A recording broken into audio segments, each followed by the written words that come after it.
Professor Antônio, eu estava pensando aqui nos episódios sobre os bandeirantes. O que levou os bandeirantes paulistas a destruir as reduções jesuíticas? Grande Argimiro! Eu diria que foram dois os fatores que levaram a isso. Os conflitos de fronteira e a busca de mão de obra para tocar as propriedades paulistas. Os conflitos de fronteira têm a ver com o que dissemos no outro episódio sobre Portugal nunca ter se conformado com a divisão das terras coloniais, avançando durante a União Ibérica para o oeste e para o sul do Brasil. Nesse espaço, o principal obstáculo para o avanço português eram as reduções jesuíticas. Sobre a busca de mão de obra, temos de considerar que São Paulo era um espaço marginal e de escassos recursos financeiros no período colonial. Isso teria motivado a seus moradores, inseridos que estavam na economia escravista, a buscar mão de obra barata entre os que chamavam de negros da terra, os indígenas. As reduções jesuíticas se apresentaram como a alternativa de menor custo para o apresamento dos indígenas, que seriam escravizados nos seus empreendimentos econômicos. Mas assim, em quantidade, né? Termos numéricos. Qual foi o impacto das bandeiras paulistas sobre os povos indígenas? Argimiro, estimativas indicam que as sucessivas bandeiras acontecidas entre 1612 e 1638 tenham escravizado 300 mil indígenas. Somente entre os anos de 1628 e 1631 foram escravizados 60 mil indígenas reduzidos. No Guairá, na época, existiam 2 cidades de espanhóis e 13 reduções jesuíticas.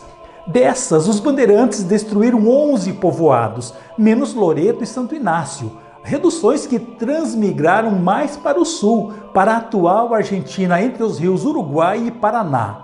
Dos 12 mil que transmigraram, 7 mil que haviam fugido das reduções destruídas e 5 mil de Loreto e de Santo Inácio, chegaram ao destino em 1631 somente 4 mil pessoas, pois 2 mil morreram no trajeto de fome e de peste e 6 mil debandaram. No Itatinga, atual Mato Grosso do Sul, as reduções foram destruídas pelos bandeirantes em 1643 e os seus sobreviventes se estabeleceram em 2 reduções, Santa Maria da Fé e Santo Inácio. Mas devido às sucessivas incursões de bandeirantes e de indígenas guaicurus, migraram finalmente para a região do Paraná em 1669. Na região conhecida como Tape ou Tapê, atual Rio Grande do Sul, das 14 reduções fundadas a partir de 1626, 6 foram destruídas pela ação bandeirante e as demais transmigraram para o lado ocidental do Rio Uruguai entre 1637 e 1638. Acredita-se que tenham sido escravizados em torno de 15 mil indígenas reduzidos da região do Tape. Ah, tá. Mas o que isso tem a ver com o que nós conhecemos como primeiro e segundo ciclos missioneiros? Veja bem, Argimiro. É importante que eu diga que as expressões primeiro e segundo ciclos só fazem sentido para as reduções fundadas em solo brasileiro. O segundo ciclo se refere ao retorno e à fundação de reduções no lado oriental do Rio Uruguai, depois da transmigração para o outro lado do rio, para o território da atual Argentina, como disse. É o momento dos chamados 7 povos, localizados em solo gaúcho e compreende o período entre 1682 e 1756. E assim, professor, as autoridades espanholas, como elas viam esses ataques dos bandeirantes? Galdério Argemiro, os jesuítas acusavam as autoridades espanholas não somente de inoperância diante da situação, mas de facilitar e patrocinar a prática de escravização dos indígenas. Como exemplo disso, citam o casamento do governador do Paraguai, Luís Céspedes de Xeria, com a sobrinha do então governador do Brasil, em 1628. Como o casamento teria acontecido no Rio de Janeiro, os portugueses o acompanharam até Assunção por via terrestre, passando pelo Guairá, tendo iniciado aí a grande campanha de destruição das reduções, já que ele abrira o caminho para os bandeirantes chegarem até a capital do Paraguai.